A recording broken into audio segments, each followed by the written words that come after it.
Gente, eu amo isso. Eu amo isso, eu nunca consigo em uma hora. Esses meus convidados, eles são fantásticos porque a gente sempre tem assunto para falar. Sejam bem-vindos de novo. Vamos esperar o Rodrigo Brum para falarmos de tratamento do hiperadrenocorticismo atípico. Ai, que bom que vocês estão voltando. Vamos voltar. Isso aí, Juju. Ó, consegui salvar lá no Stories. Mas eu não consegui baixar para o meu celular. Pelo amor de Deus, gente. Quem tem telefone Android, salva para mim e manda para mim pelo Telegram, por favor, para poder botar no YouTube. Gente, que bom. Tá todo mundo voltando. Cadê o Rodrigo? Tá todo mundo voltando. Tem que salvar fora do Insta, tá sensacional. Eu quero passar pro YouTube, mas para eu passar pro YouTube eu tenho que salvar no celular e o meu celular não salva. Alguém, por favor, salva e manda para mim pelo Telegram, por favor. Isso aí, Núbia Drogavete presente. Isso aí, Ricardo. Agora a gente vai falar de tratamento, né? Isso é o que você volta, né? Ô, Rodrigo, eu tô pedindo, pelo amor de Deus, para alguém salvar essa live, porque eles querem que eu bote em algum outro lugar. Eu quero botar no YouTube, mas tem que salvar. Não apareceu para mim, Flavinha, para salvar a live. Não aparece para mim também, não. Ou eu boto no Story, não tem como baixar, entendeu? Ou eu coloco no Story. A Emília é uma colega veterinária, ela deve estar aqui assistindo. Ela sempre me cobra para salvar, mas eu não consigo salvar de jeito nenhum. Preciso de um tutorial, Flávia. Carinho, tá gostando? Então, olha só, alguém salva e me manda pelo Telegram, porque eu já aprendi isso. A Marici me ensinou. Telegram. Então, agora vamos falar do tratamento. Melatonina. Melatonina. Bom, melatonina, aliás, para mim, ela serve para muita coisa, né? Gosto muito dela, inclusive. Para cutis. Pelo amor de Deus, gente. Melatonina. Os querem peso aqui. Em peso. Melatonina tem muitos fins e, obviamente, um deles também ela vai entrar aí nessa questão dermatológica. Melatonina me salva muito, principalmente para aqueles pacientes em que, sabe quando não tem sinais sistêmicos tão exacerbados, mas tem uma bendita de uma hidroxiprogesterona aumentada? Ela me salva, porque assim, mal eu sei que ela não vai fazer, o tutor ele sai satisfeito porque está com alguma medicação ali, ao mesmo tempo que a gente tenta e espera que ela faça algum efeito. E a melatonina é muito interessante porque ela vai entrar, né, nessa modulação de hormônios sexuais. Isso. Então, isso já tá posto, ela entra na modulação de hormônios sexuais. E um outro caso também, que eu acho que, quer dizer, a gente não percebe isso com tanta clareza, não uma casuística muito grande, mas eu acho importante levantar essa bola da melatonina, inclusive para cortisol. Tem um trabalho in vitro, Flávia, que demonstrou que células, houve um cultivo de célula de carcinoma adrenal, que foi banhada, enfim, tratada com melatonina e que diminuiu a produção de cortisol in vitro em células de carcinoma adrenal. Isso, obviamente, projeta aí uma possibilidade da melatonina estar agindo de alguma forma ou ser uma potente, uma escolha futura para integrar o quadro de tratamento de hiperadrenocorticismo, até mesmo típico. Uhum. E eu quero registrar a minha experiência com a melatonina, embora, obviamente, a gente saiba que não é a nossa primeira escolha para tratar hiperadreno, mas eu tenho pacientes que a gente comprova na prática com o valor de cortisol aumentado. Claro, um aumento ainda que seja sutil, que eu quando faço uso de melatonina, esse cortisol, ele diminui. Inclusive, acompanha a diminuição de sinais clínicos também. Óbvio que eu deixo claro que isso eu escolho quem serão esses pacientes. Não são aqueles pacientes que exibam, né, uma clínica exuberante da doença. São pacientes com uma clínica sutil. Uhum. Mas a melatonina, ela é empregada como tratamento de hiperadrenocorticismo oculto. Linda Frank, ela também demonstrou a repilação, por exemplo, de pacientes com uso de melatonina. O contraponto, né, disso, aliás, um trabalho da Berend muito interessante, que ela pontua todos os prós e contras do hiperadreno oculto e fala, inclusive, os prós e contras no tratamento. O que conta a favor para ser um hiperadreno oculto no tratamento, a resposta, e o que conta contra.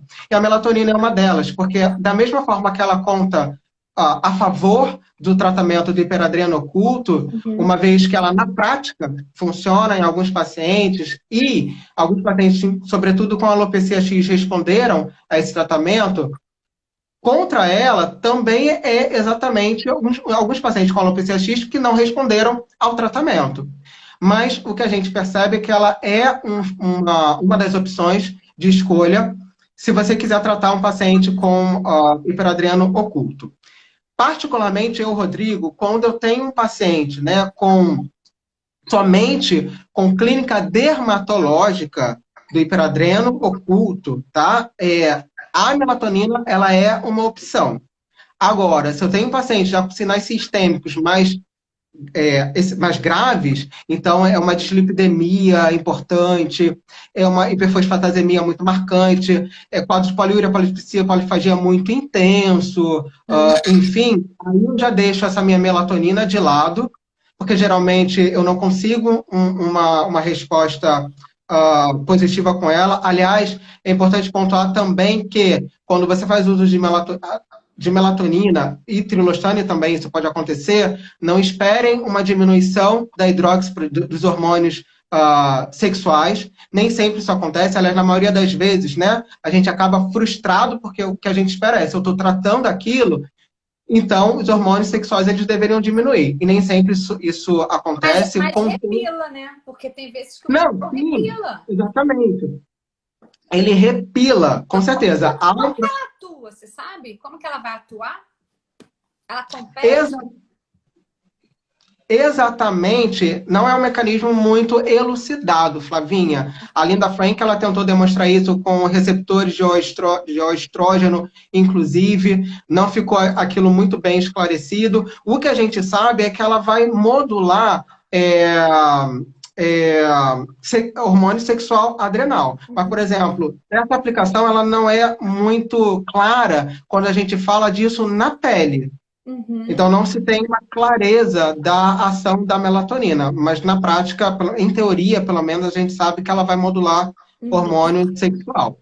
Entendi. Embora, aquilo que eu falei, ela vai melhorar, vai repelar esse paciente, mas, por outro lado, apesar dessa ação dela, em tese, diminuir o hormônio sexual, quando você vai conferir isso, eles permanecem elevados. Entendi. O importante aí, então, é o resultado clínico. Exato. Pois é o que a gente quer, pelo menos o dermato quer pelo. 2 pessoas me perguntaram sobre dose. Qual a dose da melatonina? Como é que você prescreve dose? Tá. Pacientes até 10 quilos, geralmente eu faço uso de 3 miligramas por cão. Eu preconizo fazer uso dela BID. Inicio uma vez ao dia, depois passo para 2 vezes ao dia. Quando tem mais de 10 quilos, eu faço uso de 15 miligramas, de 6 miligramas cão. Da mesma forma, inicio uma vez ao dia, depois 2 vezes ao dia. É óbvio que essa dose ela pode sofrer um reajuste, mesmo em pacientes com menos de 10 quilos. Se eu não estiver confortável com a resposta clínica, eu aumento essa dosagem e vejo qual vai ser o resultado. Se eu não estiver conseguindo uma resposta terapêutica adequada com ela, eu mudo a minha terapia. Correto. Por exemplo, se você optar por fazer o tratamento com trilostane, você entrou com a melatonina, não teve uma resposta clínica adequada, não foi o suficiente. Teve a própria alopecia X, né, que falam que cerca de 30% a 40% dos animais respondem à melatonina. E aí, se você não tem essa melhora, essa resposta, você pode tentar o trilostane, entendeu? Sim. E aí, a Priscila perguntou aqui, por quanto tempo? Eu dou 3 meses de tratamento, não sei o Rodrigo, mas eu reavalio esse animal em 90 dias. Eu prescrevo melatonina por 90 dias, a dose também é a mesma coisa, né? Às vezes aumento mais, mas eu faço no mínimo 3 meses para reavaliar. Eu não sei o Rodrigo. Rodrigo, quanto tempo? Flávia, com a melatonina a mesma coisa, mas Priscila, é importante também deixar claro que você vai encontrar na literatura, por exemplo, autores falando de repilar 6, 8 meses depois. Então vai depender também de se você vai ter saco para esperar isso acontecer ou não. Eu, com 3 meses, advogo que não vai dar certo. Se demorou mais de 3 meses, eu acho que não vai repilar. Eu prefiro mudar a terapia até para atender a ansiedade tanto do tutor e a minha. A Tayane perguntou, eu vou responder ela aqui. Olha só. Cães até 10 quilos, a gente começa, a mesma coisa que eu faço, o Rodrigo faz. A gente faz 3 miligramas cão.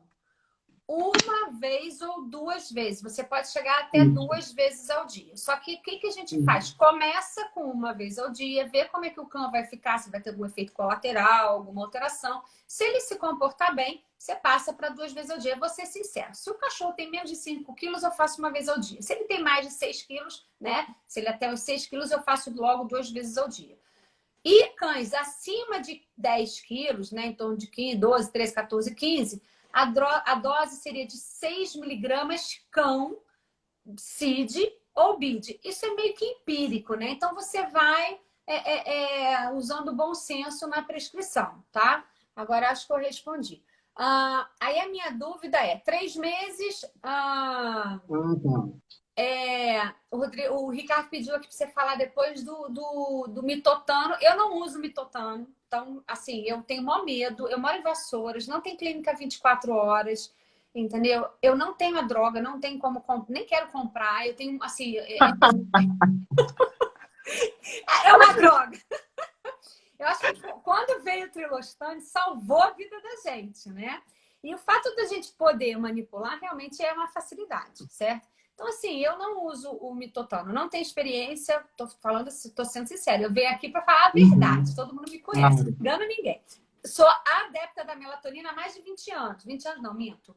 A minha mãe faleceu em 97, 96.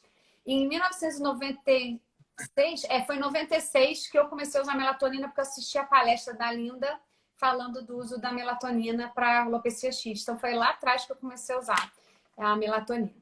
E, Rodrigo, acho que você travou aqui para mim. Gente, o Rodrigo... não, tá. Eu tô vendo, tô vendo.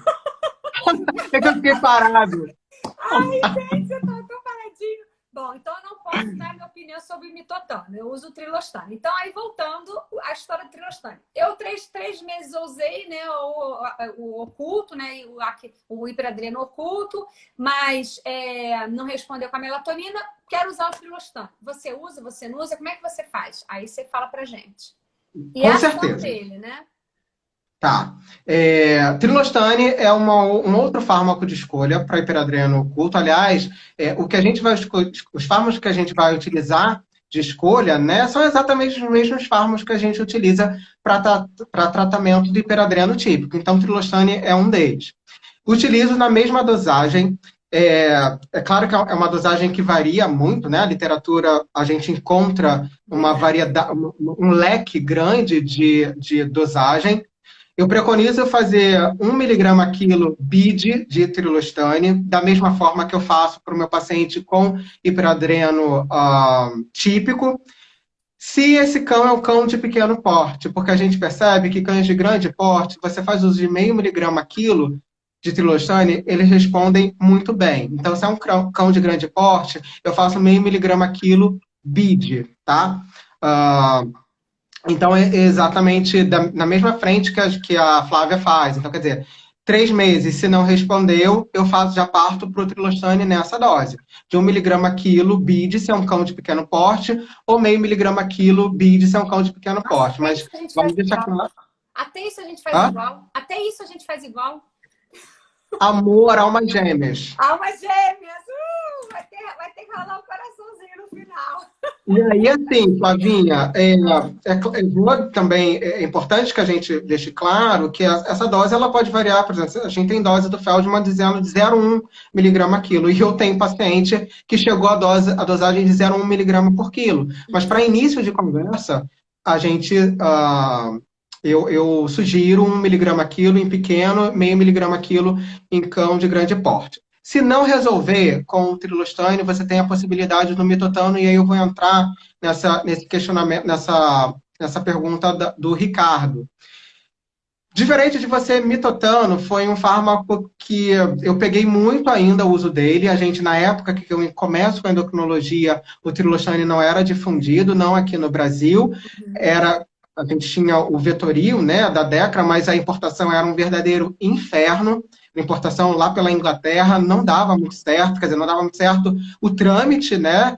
Era muito desgastante, então a gente fazia uso do mitotano. E eu posso dizer, apesar do trilostane ele ter me deixado dormir, ter me dado noites de sono mais tranquila, mas seguramente o mitotano, acho que o pessoal da endócrino tá aí, vai concordar comigo, o pessoal mais antigo, né? Porque o pessoal mais novo já está sentando aí na janela fazendo uso do trilostane. Uhum. Mas o pessoal mais velho que pegou o mitotano, eu acho que nós somos unânimes em dizer que, frente à melhora clínica do paciente, não tem comparação quanto ao trilostane. Eles fazem, sim, um período de hipocortisolemia, né? O Addison ele vai acontecer, que é o que a gente quer mesmo, mas na medida que a gente passa esse paciente para a fase de manutenção, eles ficam ótimos. É uma barriga que diminui em 5 dias, a barriga diminui, enquanto com o trilostane a gente às vezes demora meses para essa barriga desinchar, e isso é um incômodo para o proprietário, isso é um incômodo para a gente também. Então, eu não vou demonizar o mitotano, porque eu acho que ele tem a sua importância, sobretudo, Flávia, quando a gente está falando de paciente com tumor adrenal. E aí, a produção de hormônio, né, sexual adrenal, ela não está somente ligada no paciente em que se tenha um hiperadreno dependente de hipófise, um hipófise dependente. O hiperadreno adrenal dependente oculto também pode acontecer, ou seja, o problema pode ser tumor produtor de hormônio sexual. E eu vou fazer uma observação que eu acho muito importante, que é pacientes com tumores adrenais, né? Por exemplo, eu não sei se esse meu paciente ele tem hiperadreno oculto ou não, enfim. O que eu sei é, eu vi que na ultrassonografia ele apareceu com uma massa na adrenal, então, que me sugere que esse paciente seja adrenal dependente. Uhum. E aí, o que a gente tem à nossa disposição, né? O teste de supressão e o teste de estimulação. Quando a gente performa o teste de estimulação, a gente vai dosar o cortisol. E é onde a gente tem um problema acontecendo. Porque também já foi demonstrado que a gente tem pouca expressão de receptor de ACTH na célula adrenal neoplásica. Então, ela não vai responder a um estímulo de ACTH de forma produtiva. Então, a produção de cortisol ela não vai estar aumentada como a gente esperaria quando a gente faz um teste de estimulação nesses pacientes. Então, o ideal é você fazer um teste de supressão para saber se é positivo ou não. E, se a supressão der negativo, a gente vai confrontar com o teste de estimulação. É claro que você dosa o cortisol, mas, sobretudo, principalmente nesses casos, eu tenho que dosar esteroide adrenal sexual. Eu preciso fazer uso dos hormônios, a dosagem de hormônio sexual adrenal, porque o cortisol, ainda que seja um paciente clássico, um paciente típico, é bem provável que no teste de estimulação o cortisol ele já vai dar negativo, por uma questão de expressão de receptor para CTH, que a célula neoplásica adrenal ela não vai apresentar.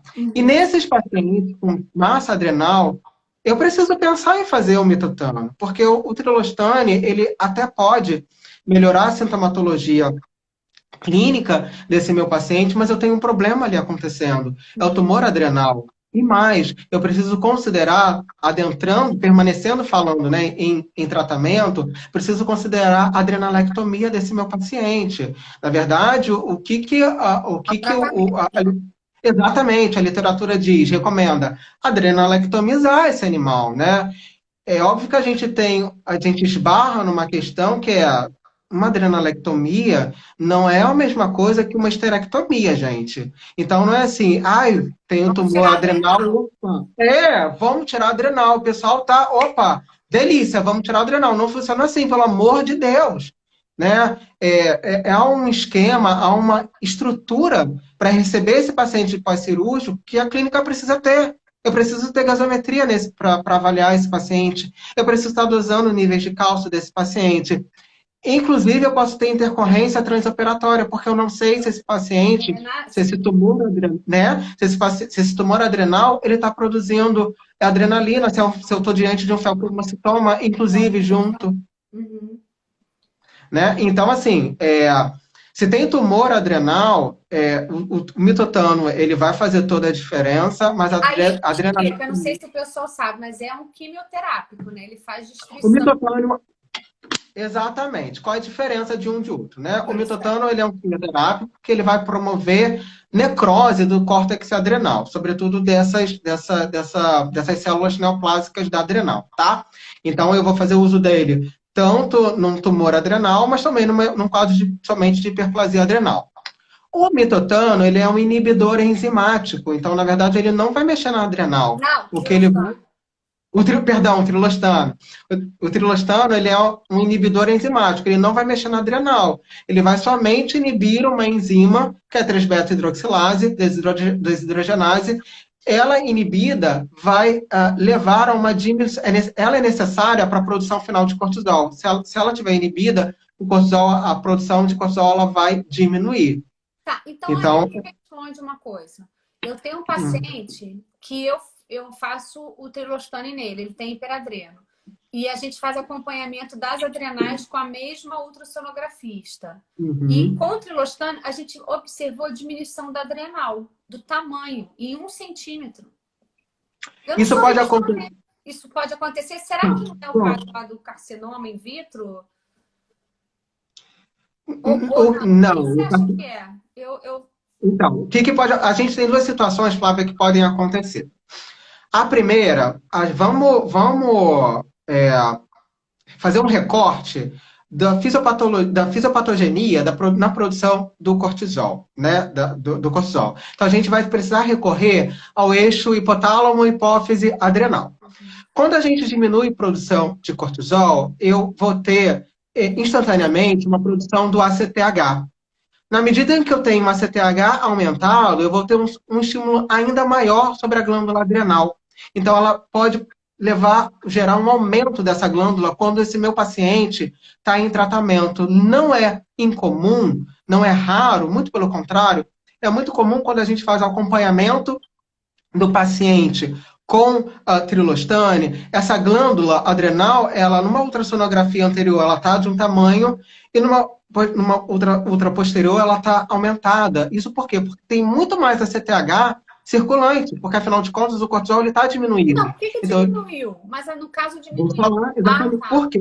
Por que pode acontecer isso no caso de um aumento? Entendi. Por que a diminuição ela pode ocorrer? Porque, por outro lado, a gente sabe também que excesso de ACTH ele pode promover necrose adrenal. Então, na medida em que eu tenho necrose adrenal acontecendo, eu posso começar a ter diminuição dessa glândula.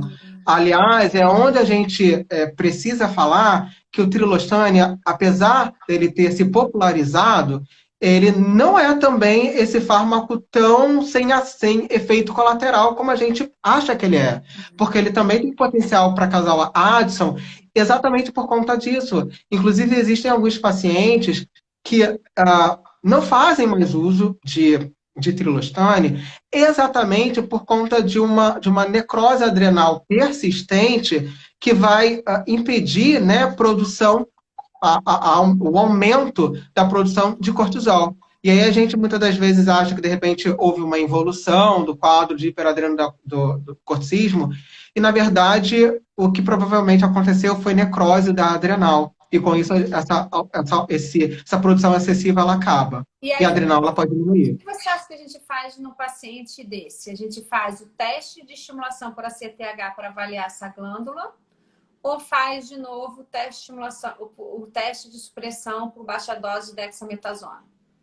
Flavinha, na medida em que a gente esteja tratando o animal, esquece o teste de supressão. Ele não tem utilidade. Para poder avaliar. Isso seria bom para o pessoal. Vai ser sempre isso. Vai ser sempre teste de supressão. Qual que é o problema aqui, né? Essa sua preocupação é muito pertinente. O grande problema é que a gente não tem muito o que fazer a não ser acompanhar. O que a gente precisa enfatizar ao tutor é a importância das reavaliações, tanto clínicas quanto laboratoriais, sobretudo as laboratoriais. E ter em mente em qual é a sua faixa de referência que você vai trabalhar num paciente que esteja em tratamento e respeitar essa faixa de referência. Porque assim, eu trabalho com o paciente em tratamento, dependendo, né, da unidade de medida, com cortisol pós-ACTH entre 4 e 8 ou entre 40 e 80, dependendo da unidade de medida dele. E eu preciso respeitar isso, porque se eu tenho um paciente, por exemplo, com cortisol pós-ACTH em 3 ou 30, dependendo da faixa, dependendo da unidade de medida, vou colocar uma só, vou padronizar. Trabalhei com 4 e 8. Se eu tenho um paciente com cortisol pós-ACTH em 3, mesmo que ele não apresente sintoma de hipoadrenocorticismo, eu vou diminuir a dosagem dele. Porque isso está falando para mim que quando a gente pensa no eixo hipotálamo, hipófise adrenal, é bem provável que a produção de ACTH dele esteja aumentada com o cortisol mais baixo. Então, isso vai promover ainda mais áreas de necrose, tem uma predisposição para aumentar a área de necrose dessa adrenal. Então, eu preciso ajustar a dose desse animal. Então, você vai acompanhar esse paciente com teste de estimulação e avaliar. Está um normal, mas está um normal baixo, experimenta reajustar a dose. Por mais que esteja normal, reajuste essa dose se está um normal baixo, que é geralmente o que eu preconizo. E não trabalhar, embora, também é bom deixar claro, que você pode encontrar valores de referência na literatura, variando né, do paciente normal, pós-ACTH, entre 2 a 7, eu, Rodrigo, não trabalho com valores tão baixos. Eu acho muito perigoso exatamente por conta disso. Então você bota 3. 4. 4. De 4 a 8. 4 a 8. E você faz exame todo mês ou vai passando? Não. Eu faço exame. Como é que é o processo? A gente entra com tratamento. Deu positivo. Entra com tratamento, 30 dias. A gente testa esse paciente, faz a teste de estimulação, óbvio, e todos os outros exames de acompanhamento. É importante frisar. Só de potássio, né? Tem que fazer. Só de potássio, no mínimo, no mínimo. Para começar a brincadeira, só de potássio e perfil renal. Tenho que fazer, sempre.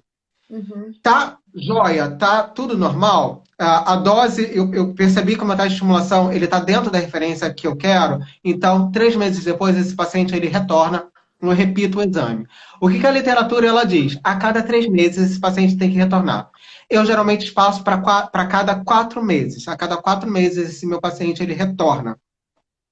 Mais do que isso, eu já deixo claro para o tutor que isso é um perigo muito grande se a gente não avaliar. Então, a cada 4 meses, o paciente está compensado, ele retorna a cada 4 meses, a gente vai reavaliar. Correto. Tem algumas perguntas aqui que uma eu não vou saber responder. É comum linfadenomegalia generalizada e hiperadrenocorticismo? Linfadenomegalia, não, não é comum. Eu também nunca vi, não. Não pego linfadenomegalia generalizada. Esse bicho, não? Rafael, pode ser uma leishmaniose, mas fica muito... generalizada? Fica muito atenta a linfoma. Eu tenho pego muitos casos de pacientes com hiperadreno fazendo linfoma. Claro que não é... E aí, isso inclusive é sugestivo quando a gente pega, por exemplo, exames gerais de hiperadreno e você confronta um hemograma com uma anemia. Gente, hiperadreno não vai cursar com anemia. Porque cortisol, o que ele vai fazer é estimular medula a produzir. Se tem uma anemia, e sobretudo uma anemia pronunciada, procura tumor nesse paciente. Geralmente é linfoma. Linfoma, né? É engraçado, eu nunca pensei em linfoma. Olha só. Perguntaram sobre manipulação, a dose da melatonina para alopecia X é a mesma, eu uso a mesma coisa, tá? Exato, eu também. E perguntaram onde comprar. Minha manipulação é feita na Drogavet. Então, todos os meus manipulados é Drogavet. Então, se eu for manipular, é na Drogavet. Então, acho que eu já respondi. Perguntaram sobre uso de SAMe. Aí, quais são as medicações? SAMe. Então, Oi? SAMe? SAMe. Se a gente usa SAMe, porque o fígado vai estar alterado no hiperadreno típico, né? Normal. Lógico, aí você vai usar, né? Vai ter que tentar controlar os efeitos, né? sistêmicos da doença. Então, usa SAMI, Sim. silimarina, eu faço uso. Toda a gama de fato protetor possível. Isso, Zetia, né? Naquele produto para baixar o colesterol, tudo que a gente tiver que fazer, tá? Então, eu faço também, Rodrigo, tenho certeza que ele faz. Com certeza. Então, fígado eu uso.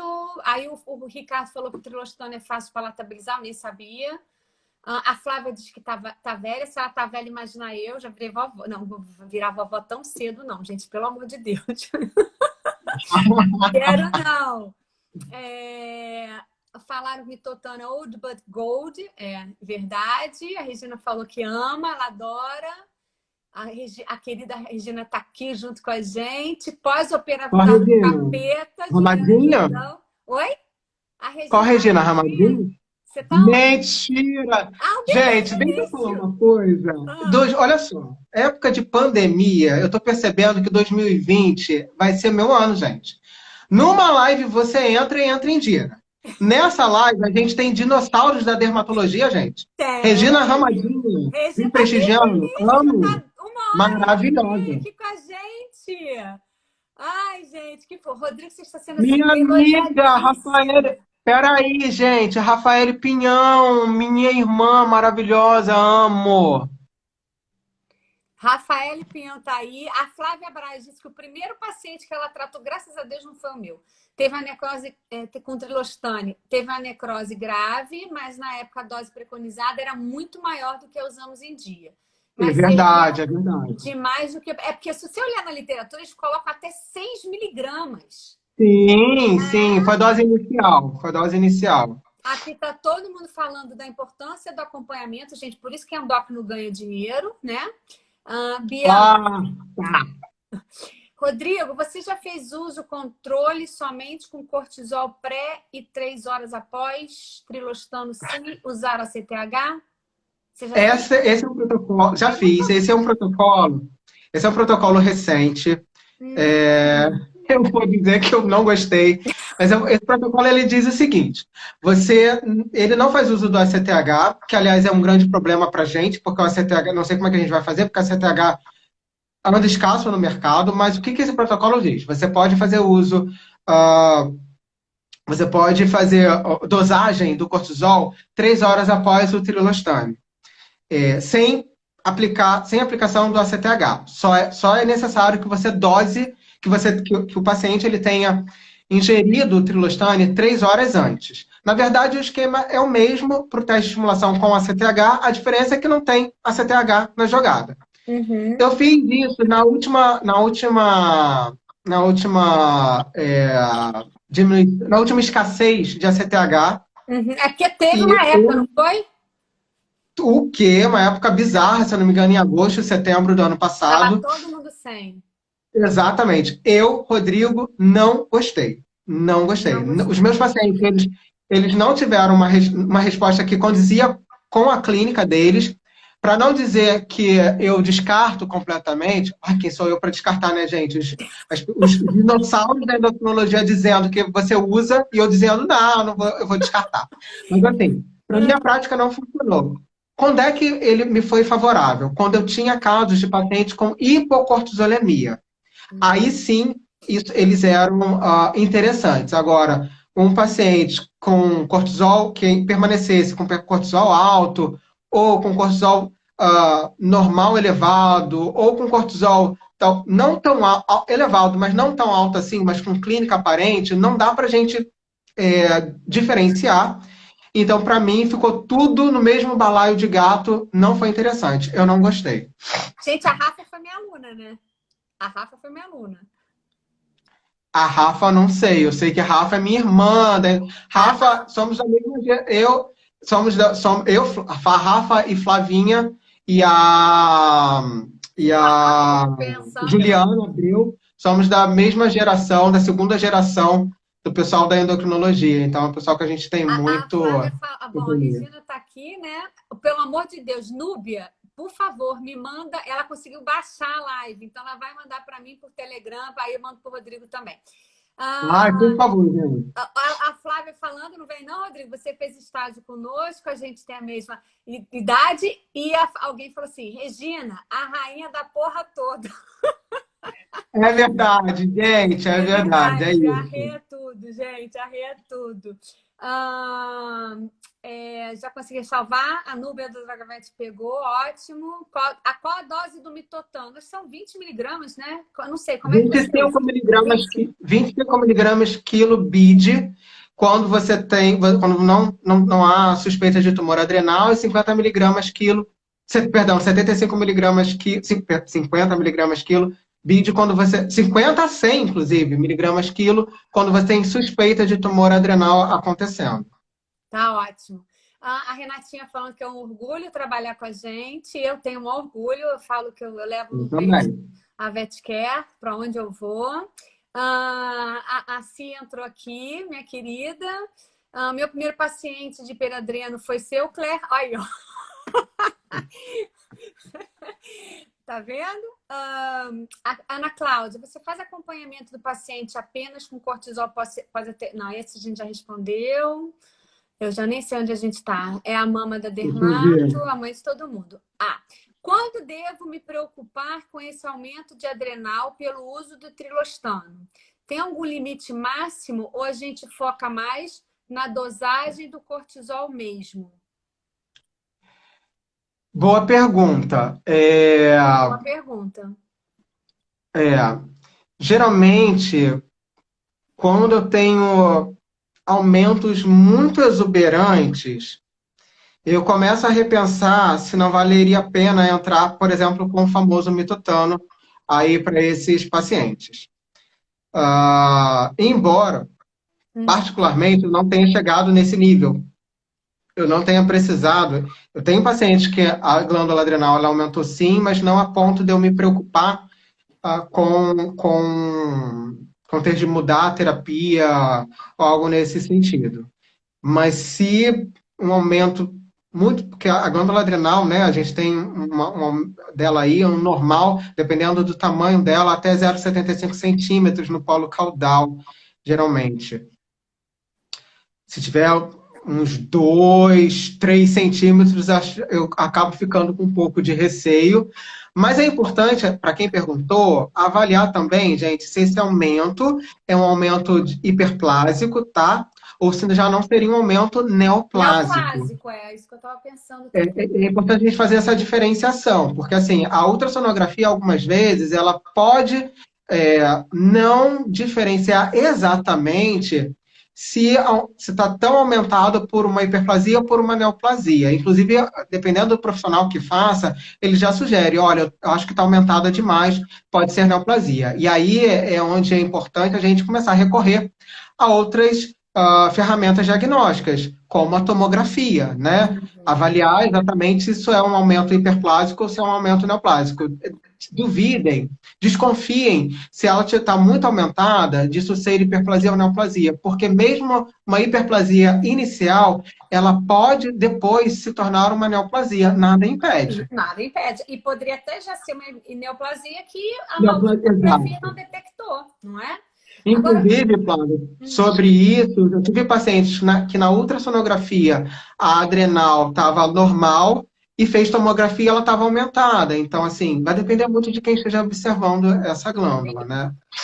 Tem o Álvaro, que ele fez perguntas interessantes, ele perguntou sobre o acetel para estimulação. Se você já usou, Rodrigo, não sei nem o que é. É o ACTH em gel. Álvaro, eu nunca utilizei esse ACTH.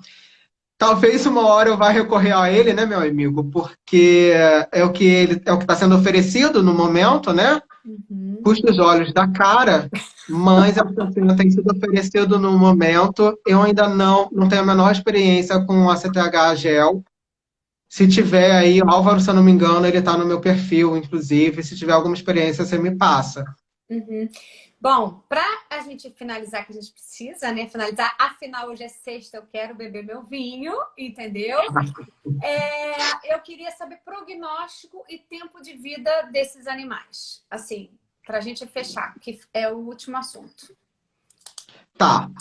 O prognóstico ele é favorável na medida em que, obviamente, eu não esteja falando de um tumor adrenal produtor de hormônio sexual, né? Porque esse prognóstico ele não varia, ele não é menor porque eu só estou tendo produção de hormônio sexual. Afinal de contas, a gente está falando de uma tumoração. E vai implicar nos mesmos riscos de qualquer tumoração. Vai implicar em possibilidade de metástase, por exemplo, né? Vai implicar em possibilidade de invasão de veia cava, de rim, inclusive. Então, é claro que a gente precisa se atentar a isso. Se eu estou falando de um paciente com hiperplasia adrenal, ou seja, na verdade, de um hiperadreno hipófise dependente, o prognóstico ele é favorável na medida que esse paciente ele faça tratamento. E desde que ele seja acompanhado, porque também não é somente fazer tratamento. Eu já tive colega que eu quase surtei na tentativa de ajudar o tutu fazendo terapia com trilostane e há 1 ano sem avaliar os níveis de cortisol. Quer dizer, isso é imperativo a gente fazer essa avaliação. Não dá para a gente não fazer a avaliação de cortisol, porque na medida em que você não faça, tentando ajudar, amanhã você tem um processo nas costas por negligência e imperícia. É fato. Então, se você faz o tratamento correto, se esse tutor ele retorna, faz o acompanhamento necessário, o prognóstico ele é favorável, diferente do que a gente vê na literatura, e aí é uma observação minha, que eu não sei se o pessoal lá fora tende a ser um pouco mais frio na lida com os seus pacientes, né? Porque a gente sabe que o veterinário brasileiro ele é bastante preocupado, de forma geral, bastante preocupado. E o tutor, tanto, né, não é à toa que a gente figura entre os que sofrem de burnout, mas o que eu percebo, na literatura, ela fala um tempo de vida de 2 a 3 anos, mas na prática, eu puxo sardinha pra gente, Brazuca, é verdade, porque a gente... Dura muito mais os nossos, duram muito Dura muito mais. A gente tem pacientes de 7, 8 anos, tá aí Rafael, tá aí Flávia, que não me deixam mentir, pacientes a 7, 8 anos tratando que vem a óbito de outras, por conta de outras doenças e não hiperadreno. Geralmente, quem é o paciente que vai vir a óbito de hiperadreno? É aquele paciente que não está fazendo tratamento adequado ou que, infelizmente, desenvolveu alguma comorbidade, né? Doença, afinal de contas, doença renal está aí para os pacientes idosos também. Então, quer dizer, é bastante complicado. Mas, de forma geral, gente, o prognóstico é favorável e o tempo de vida é longo. A única observação que eu faço é: tomem cuidado com quem é esse paciente que vocês estão identificando como tendo hiperadreno oculto, cuidado com a especificidade do teste, cuidado com o tratamento que vocês vão entrar. Se for um paciente que não tenha sinais exuberantes da doença e se tenha um aumento sutil, reflitam se não vale a pena repetir o exame 2 meses depois, para ver se ele não vai dar mais aumentado, ou o paciente vai cursar com uma sintomatologia mais exuberante. E, por último, se atentem para saber, para retirar, para excluir todas as possibilidades que possam excluir, ou seja, as doenças não adrenais que possam interferir. Vale lembrar mais uma vez que doenças não adrenais, tumores não adrenais, todos são passíveis de aumentar hormônio sexual adrenal. Tá, aí aqui fez mais 2 perguntas que a gente vai. Quando devo me preocupar com o aumento da adrenal pelos já respondeu. Deram Feliz Dia das Mães para todas as mães, né? Que estão aqui. Feliz Dia das Mães. Temos que fazer acompanhando. No caso de trilostane para alopecia X, no caso de animal sem sintomas para hiperadreno. Exames, tudo ok. Como faz o controle da dose? Mantém quanto tempo e quais efeitos colaterais que pode causar? A gente já respondeu mais ou menos isso. Você pode dar uma resumida enquanto eu vou olhar se tem mais alguma coisa. Está falando de alopecia X com trilostane? Tá. Então, na verdade, vai ser a mesma coisa do tratamento que a gente faz, ou pelo menos é o que eu preconizo fazer, com tratamento para um hiperadreno normal. Na alopecia X é a mesma coisa. Eu faço uso dessa dosagem. Em 30 dias eu reavalio esse paciente, eu vou acompanhar, portanto, os níveis de cortisol. Aliás, é importante que quando a gente faz uso, quando a gente está diante de um quadro de alopecia X e que esse animal ele só deu aumento da de um prekursor do cortisol, seja ele qual for, eu preciso me preocupar nas reavaliações com o cortisol. Porque é ele que, se tiver diminuído por conta do uso do trilostane, vai gerar problema. Então, com 30 dias, eu faço o teste de estimulação. Se eu não tiver, se a sintomatologia melhorou, eu não precisar fazer ajuste da dosagem, eu mantenho a dose. Cortisol alto no teste de supressão por baixa dose de dexametasona, com adrenais de tamanhos normais. Trata ou não? Sim. Trata! Nossa, essa pergunta é excelente. Trata, pelo amor de Deus. 50%, a 50% a 53%, alguns trabalhos colocam 53% dos pacientes positivos para hiperadreno, a adrenal está normal, não está alterada. Portanto, se é um paciente com sintoma, se ele está estampado na cara que ele tem hiperadreno corticismo, você tem que tratar. Aliás, Flávia, o inverso também é real. Se a glândula adrenal está aumentada, também não é sinônimo que a função esteja alterada. Eu não posso diagnosticar hiperadreno a partir de uma hiperplasia adrenal ou a partir da presença de um tumor adrenal. Eu obrigatoriamente tenho que avaliar a função adrenal desse paciente. Se tem cara de hiperadreno, a adrenal está normal, eu não posso excluir hiperadrenocorticismo. Eu tenho que testar a função adrenal. Teve uma pergunta aqui, eu nunca fiz, não sei se você faz, usar na manipulação trilostane mais um outro medicamento, alguma outra associação de medicamento. Eu nunca usei, já? Já fiz, sim, já fiz com a melatonina. Alguns pacientes que façam uso de melatonina, assim, a melatonina, para mim, ela não tem quando ela não tem uma resposta muito satisfatória, ou então, né? Quem é esse paciente, geralmente, que faz uso da melatonina? Geralmente, eu preconizo quando a sintomatologia está branda e o meu exame de cortisol ele não está tão elevado, ele está sutilmente elevado. Então, eu testo a melatonina, entro com a melatonina. Vou repetir o exame, geralmente depois de 30 dias, embora a gente não tenha um protocolo exatamente como se faça o uso de melatonina, para quando devo acompanhar, mas eu repito o exame, geralmente com 30 a 45 dias, e faço a reavaliação clínica. O cortisol desse meu paciente deu uma subida, então aí para mim é o momento de eu fazer o uso do trilostane. Mas eu não descarto o uso da melatonina, eu associo o trilostane com melatonina. Porque muitas das vezes eu consigo fazer uso do trilostane numa dose menor, uma dose mais baixa, e alcançar exatamente, alcançar um resultado bem mais satisfatório. Pulo do gato, isso eu não sabia. A Tayana perguntou sobre o Sinactec. Depo. Você já usou? Se sim, fez coleta de 2 horas ao invés de 1 hora?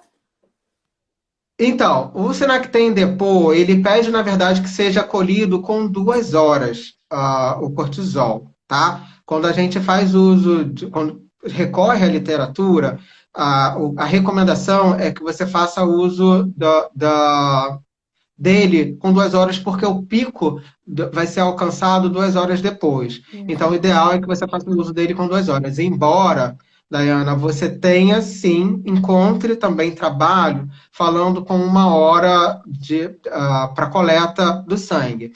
Mas a maior parte dos trabalhos, eles falam com 2 horas. Então, quando eu fazia uso do depô, era com 2 horas. Era o que a gente preconizava utilizar, diferente do Sinactem de uso intravenoso, né? O Sinactem normal. Esse é com 1 hora. Perguntaram se colesterol interfere no hiperadreno. Na verdade, no hiperadreno, você pode ter um colesterol aumentado. Agora, se você não tem sinais de hiperadreno, mas só deu colesterol alto ou baixo, se não tem sinal de hiperadreno e tem colesterol alto, pensa hipotireoidismo. E não trata. Sim. Né? Você pode ter aumento de colesterol por outros fatores e não do hiperadreno. Pode falar. Exatamente, Flavinha. E aí, eu já não sei se de repente a colega também quis colocar de uma outra forma, se o colesterol, gordura de uma forma geral, poderia atrapalhar a dosagem no hiperadrenocorticismo, eu digo que sim. Então, é interessante que se você está diante de um paciente hiperlipidêmico, que você amenize essa condição de hiperlipidemia para poder fazer a dosagem do cortisol, aliás, não só do cortisol, mas hormônio tiroidiano também. E adentrando no que você falou, a mesma coisa. Se você tem hipercolesterolemia, não e não tem hiperadreno positivo, é importante que você busque outras causas de hipercolesterolemia. A principal delas é o colesterol, o hipotireoidismo, mas você pode ter hiperlipidemia primária acontecendo com aumento só de colesterol. Então, precisa saber se é uma raça predisposta a isso, precisa saber se na dieta tem algum consumo de algum alimento, embora não seja a principal causa, mas se tem consumo de algum alimento que favoreça. Vou fazer uma ressalva que as dietas dos colegas dermatólogos, né? Essas dietas hipoalergênicas são bem calóricas.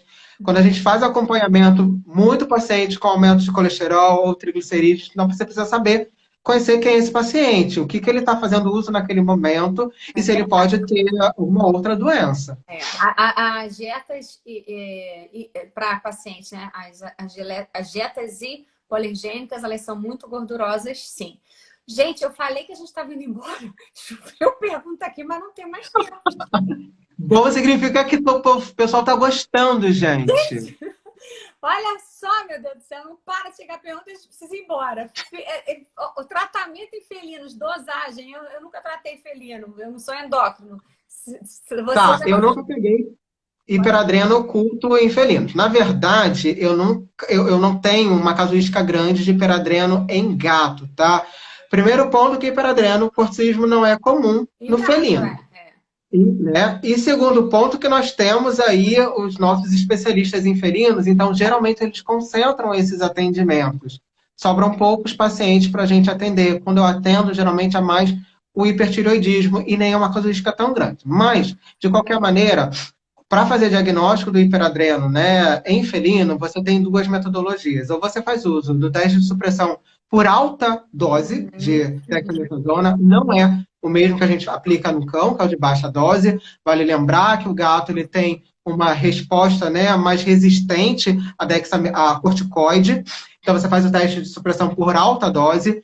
E se você for utilizar o teste de estimulação por ACTH, são 0,25 miligramas de ACTH que você precisa aplicar nesse animal.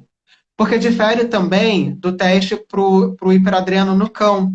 A gente consegue fazer uso de uma dose mais baixa de ACTH. A gente faz o protocolo de 5 microgramas por quilo no paciente. No felino, não. É uma dose padrão. São 0,25 miligramas por gato. Por gato. Bom, perguntaram sobre ruptura de ligamento cruzado associado a hiperadreno. Sim, comum, né? Muito.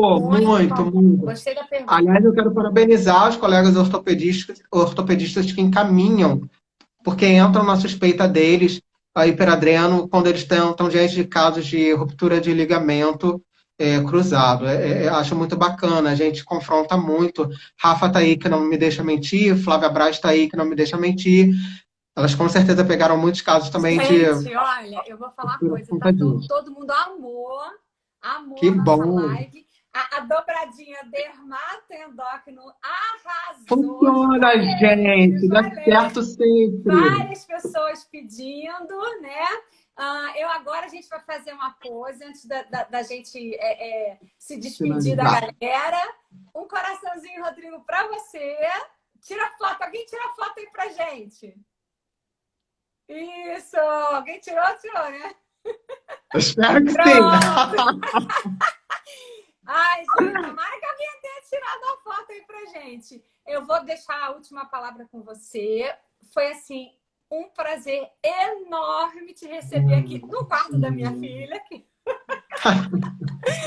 Mas, assim, na nossa live, a gente teve assim, um monte de gente. O endócrino aqui choveu, o dermato choveu. Eu acho que eu aprendi muito com você hoje, Rodrigo, lógico, né? Eu não faço endócrino no Rio, eu não faço endócrino de uma forma geral, eu atendo alguns pacientes aqui porque eu estou numa região onde não tem endócrino, né? E eu não vou deixar o cachorro morrer, não vou deixar o bicho morrer. E na hora eu ligo e peço ajuda para vocês, como você sempre me ajuda, certo? Mas assim, você é uma fonte de informação, uma biblioteca ambulante, o seu máximo, super técnico, sabe muito. O Álvaro Lima foi seu aluno do Qualitas, eu anotei aqui. Foi.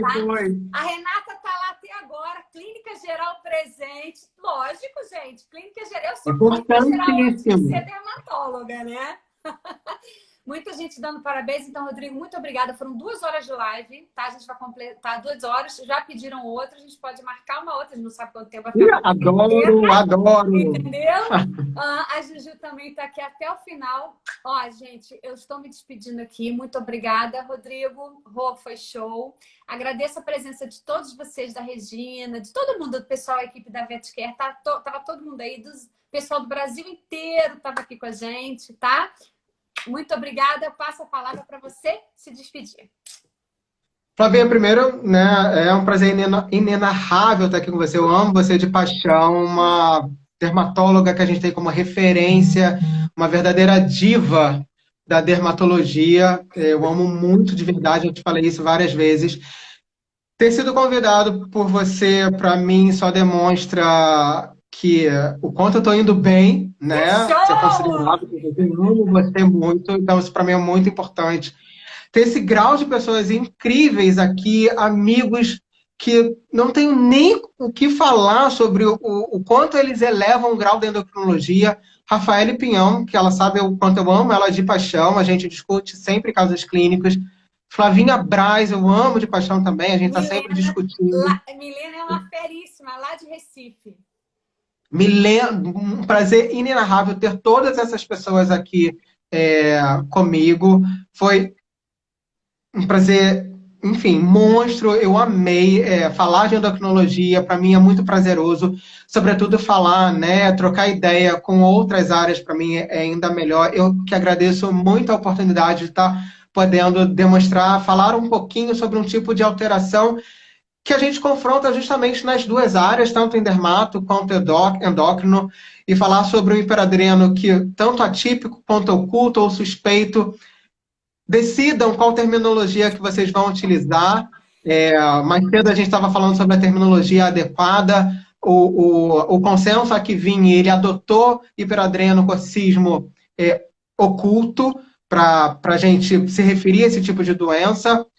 Eu gostei da sugestão do Feldman, suspeito, e a Linda também não fica por fora quando ela fala em hiperadreno atípico. Usem a nomenclatura que vocês quiserem. Eu estou super aberto, quem quiser, me siga. Quero deixar claro que quero ser o Whindersson Nunes, gente, da endocrinologia, tá? Então podem bombardear o meu perfil, quero muitos seguidores, mas sobretudo eu quero poder levar quero fazer reverberar a endocrinologia para a gente, tirar muitas dúvidas que eu sei que existe e trocar muitas ideias com vocês também. Prazer enorme, um beijo muito grande a todo mundo. Vou tentar salvar a live, a Núbia já disse que vai me mandar, vamos botar no YouTube para o pessoal aprender mais com você, Rodrigo. Gente, beijo, foi show de bola. Regina ficou aqui as 2 horas. Eu amo todos vocês. Regina, obrigado! Arrasamos, Rodriguinho. Beijo, gente. Fica com Deus. Bom final de semana. Na quarentena, hein? Em casa. Fica em casa. Em casa. Beijo. Meus alunos estão aí. Vocês também. Beijo, gente. Boa noite. Beijo. Boa noite.